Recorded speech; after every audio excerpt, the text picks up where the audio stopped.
Kaka yo mara kedo gi COVID-19 mapodi okwako jo Kenya, kanise kokalo kuom jodolo bende jiwo jopiny mondo wuogo oko maonge luoro e yudo chanjo mara tuo mara COVID-19. Jesse Omondi miyo waler matut ewi wach makamano.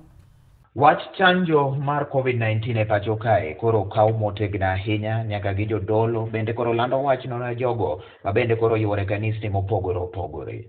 Kaluwore kod Archbishop mar kanisa mar CCA Hera, Dr. Patrick Legawa, noloso kod jo Kenya ka jiwoge ni koro chanjo mar COVID-19 kik ji luor ahinya ni mare ne chanjo no ma bende biro keto del motegno kendo COVID-19 ok nyal buogo ng'ama osechanji.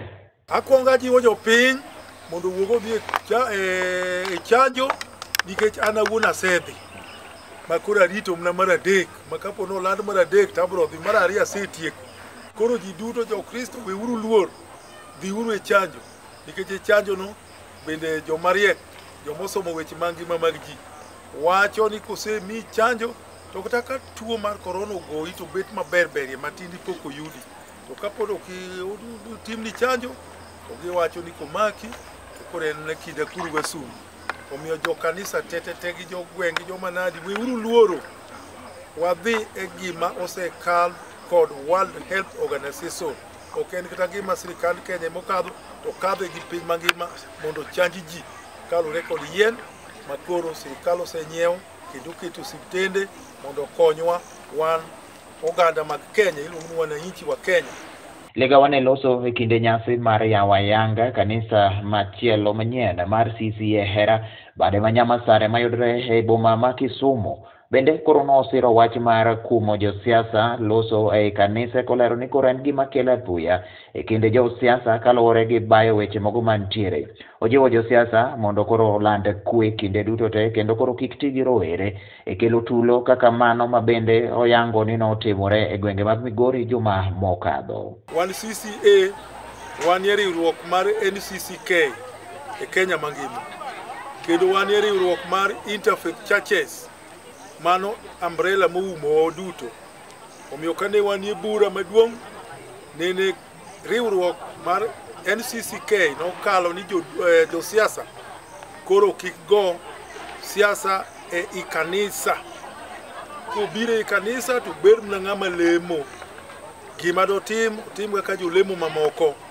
To kochopo ni odwa go siasa to mna oko mar kanisa oko mar compound uche mamondo choki ji ogogo siasa ikete siasa migo e kanisa osekelo gimiluongo ni hinyruok ikete kanisa kanyo bi okutingo jo chama chiel te amora go siasa mar chama moro ya chama machielo iyo sewang lwenyo chakore koro kotimre kamano nying kanisa e mabrogo gitem puonjo kwe no wan kako oganda mar onagi ka ng'iye anawuon taneno ni kweno kwa make maber to biro miyo wabiro yudo gima wadwaro ni ma wang'e ni wang' ni to Nyasaye ochomo wago tir kendo nene e wang' ji mang'eny to kwa mako kwe to Nyasaye biro miyo ta kwa ni jo siasa bende kik giti kudo jende jo matindo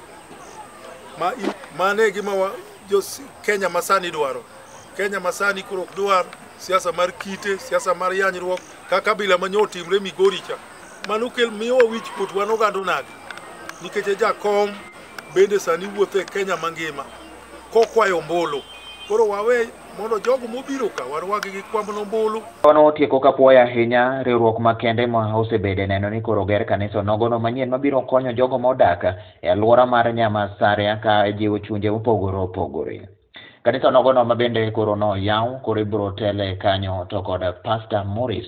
Wama waseketo mochung' ni kanisa mar Nyamasaria agombo ni mondo giwuothi kendo gitim gimiluongo ni pastoral work ka gidhi e ot ka ot giwuoyo kod jogo manyalo winjo gimondo donje kanisa mondo wayud ji e area mar Nyamasaria ka.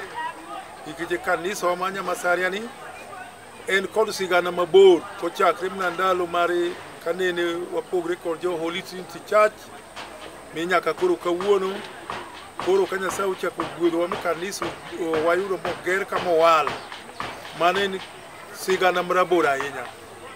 Omiyo koro en tichwa kaka jodolo mondo wadwar ji rombe od Nyasaye mondo opong' kod jolam.